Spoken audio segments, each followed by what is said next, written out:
दर्शक बंधु आपणक नाम आपणक राज्य भोटर लिस्ट रे अछि कि नाही वर्तमान सुधा भोटर लिस्ट रे आपणक नाम आसीबो कि नाही एसआईआर ड्राफ्ट लिस्ट रे आपणक नाम किपर चेक करि परिबे केवल गोटे छोटो एसएमएस द्वारा आसंतु ए वीडियो माध्यम जानिबा। दर्शक बंधु आपण धरिथिबा आपणक मोबाइल फोन रो मेसेज बॉक्स ओपन करने देखंतु 2 जगह लिखिबे 1950 टू जगह 1950 लिखि नेला पर देखंतु एठी टेक्स्ट मेसेज आसीबो आपण ताइ पे क्लिक करिवे।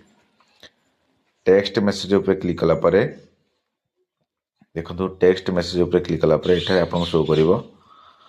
एठी आपण करिवे ECI election commissioner of India ECI लिखि स्पेस देबे तापर एठी आपणकर वोटर आईडी रो वोटर कार्ड नंबर टी आपण एठारे लिखि नेबे। देखंतु एठी आपणकर थिबा संपूर्ण वोटर आईडी नंबर टी एठा लिखि नै सेंड एसएमएस ऊपर क्लिक करिवे।